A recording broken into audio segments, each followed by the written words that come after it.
नमस्कार दोस्तों, स्वागत है आप सभी का हमारे YouTube चैनल पढ़ाई वाला में। दोस्तों आज के इस वीडियो में हम लोग बात करने वाले हैं कि राजस्थान में जो CET एग्ज़ाम हुआ है उसके बारे में कि उसकी कट ऑफ जो है वो क्या रहने वाली है, रिज़ल्ट जो है वो कब तक आएगा, इसके अलावा किन किन लोगों को जो है वो पास किया जाएगा, कितने मार्क्स वाले लोगों को पास किया जाएगा, इन सभी के बारे में जो हम इस वीडियो में बात करने वाले हैं। तो आप जो है वो लास्ट तक बने रहिएगा।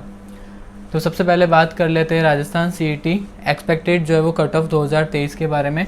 ये एग्ज़ाम दोस्तों दो टाइप का हुआ था, आप सभी को पता है। एक तो पहले ग्रेजुएशन लेवल का हुआ था, इसके बाद जो है वो सेकेंडरी लेवल का हुआ था। सबसे पहले बात कर ले कि ग्रेजुएशन लेवल की एग्ज़ाम डेट के बारे में। तो ये एग्ज़ाम जो है वो 7 और 8 जनवरी को हुआ था। इसके अलावा जो है वो सेकेंडरी लेवल का एग्ज़ाम जो है वो 4, 5 और 11 जो है वो फरवरी को हुआ था। इसके अलावा टोटल जो है वो इस एग्ज़ाम में जो है वो 150 क्वेश्चन पूछे गए थे और टोटल जो है वो मार्क्स ये 300 मार्क्स का जो है वो पेपर था। और अब जो है वो हम कट ऑफ की बात कर ले तो एक अनुमानित जो है ये कट ऑफ रहने वाली है लगभग कि भाई जिनके भी जो है वो इतने अंक बन रहे हैं वो लोग जो है वो इसमें पास हो सकते हैं या उनका नाम जो है वो रोल नंबर वगैरह उसमें लिस्ट में आ सकता है। तो ये एक आइडिया के हिसाब से है। सबसे पहले जो है वो हम इसको देख लेते हैं।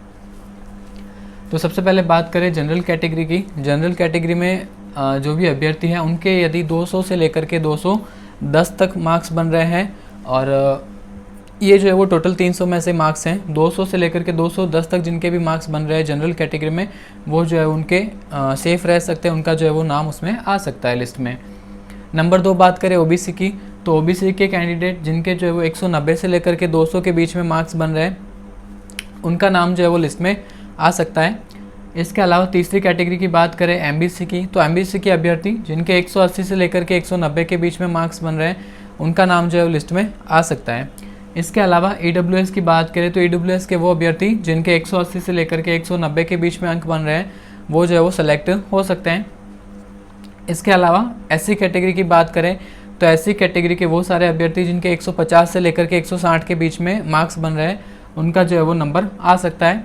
इसके अलावा बात करें ST कैटेगरी की। तो ST कैटेगरी के वो अभ्यर्थी जिनके 140 से लेकर के 150 के बीच में मार्क्स बन रहे हैं वो सभी जो है उनका नाम जो है वो लिस्ट में आ सकता है। और लास्ट बात करें PWD की। तो PWD में अभ्यर्थी वो जिनके 130 से लेकर के 150 के बीच में मार्क्स बन रहे हैं उनका नाम जो है वो लिस्ट में आ सकता है। तो ये दोस्तों ग्रेजुएशन लेवल की जो है वो संभावित कट ऑफ है CET की ग्रेजुएशन लेवल की। अब बात करें सेकेंडरी लेवल की। तो सबसे पहले जनरल कैटेगरी की देखें तो 180 से लेकर के 190 के बीच में जिनके मार्क्स बन रहे हैं जनरल कैटेगरी वाले तो उनका जो है वो सिलेक्शन हो सकता है, उनका नाम आ सकता है लिस्ट में। उसके बाद बात करें OBC कैटेगरी की। तो OBC कैटेगरी के वो अभ्यर्थी जिनके 170 से लेकर के 180 मार्क्स बन रहे हैं 300 में से तो उनका जो है वो सिलेक्शन हो सकता है। इसके बाद बात करें MBC की। तो MBC के वो अभ्यर्थी जिनके 165 से लेकर 175 तक मार्क्स बन रहे हैं तो उनका जो है वो नाम आ सकता है।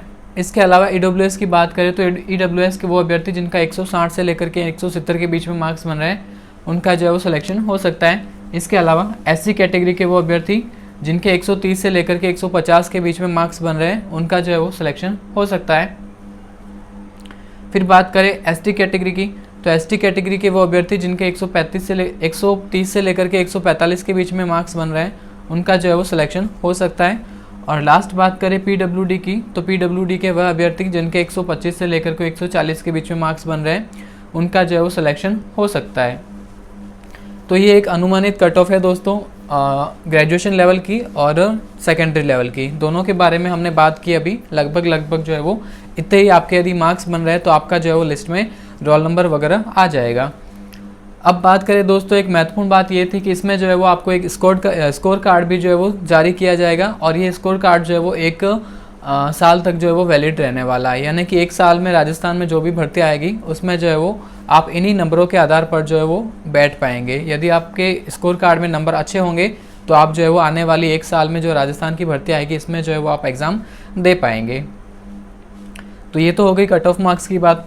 अब बात करें तो ये एक उदाहरण के रूप में हम देखें इसको तो ग्रेजुएशन लेवल का जो एग्ज़ाम हुआ था वो लगभग जो है वो 3000 के पदों के लिए करवाया गया था ये। तो इसमें देखो दोस्तों ऐसा भी हो सकता है कि जो जितनी पोस्ट है उसके हिसाब से जो है वो 15 गुना अभ्यर्थियों का नाम आ जाए। जैसे कि 15 गुना विद्यार्थी देखें तो 3000 का 15 गुना जो है वो होता है 45,000। इसके अलावा लगभग राउंड फिगर देखें हम लोग तो लगभग जो है वो 50,000 अभ्यर्थियों को जो है वो इसमें पास किया जा सकता है। या फिर एक दूसरे हिसाब से देखें तो ऐसा भी हो सकता है कि भाई टोटल जो है वो जिनके भी मार्क्स 100 जैसे कि 150 से ज़्यादा जिनके मार्क्स बन रहे हैं, या फिर 50% हम लोग इसको मान सकते हैं कि जिनके भी जो है वो 300 में से 50% मार्क्स, यानी कि 300 के 50% जो है वो 150 होते हैं, तो जिनके भी जो है वो 50% से अधिक मार्क्स बन रहे हैं उन सभी का नाम जो है वो नाम या रोल नंबर जो भी है वो लिस्ट में आ सकता है। तो इस हिसाब से जो है वो इनको पास किया जाएगा। जैसे कि पिछले एग्ज़ाम में भी हमने देखा था, वीडियो प्री वगैरह जो एग्ज़ाम हुए थे उनमें इसी प्रकार जो है वो सिलेक्शन किया गया था। तो ये रही कट ऑफ मार्क्स की बात, और साथ ही साथ में कितने लोगों को पास किया जाएगा इस हिसाब से। अब बात करें दोस्तों कि मेन जो सबसे लास्ट में आप सभी के जो है वो कमेंट आ रहे थे कि भाई रिज़ल्ट जो है वो कब तक आएगा, रिज़ल्ट कब तक आएगा। तो रिज़ल्ट की बात करें दोस्तों तो इस एग्ज़ाम को अभी हुआ काफ़ी लगभग टाइम भी हो चुका है, अब तक तो हिसाब से आ जाना चाहिए था रिज़ल्ट, लेकिन फिर भी हमने रिसर्च किया है तो पता चला है कि भाई लगभग जो है वो मार्च के एंडिंग तक जो है वो इसका रिज़ल्ट आ जाएगा। दोनों के बारे में बात करें दोस्तों, ग्रेजुएशन लेवल वाली भी और ट्वेल्थ लेवल वाली भी, तो लगभग जो है वो मार्च के एंड में, यानी कि मार्च के लास्ट वीक में जो है वो आपका इसका रिज़ल्ट आपको देखने को मिल जाएगा।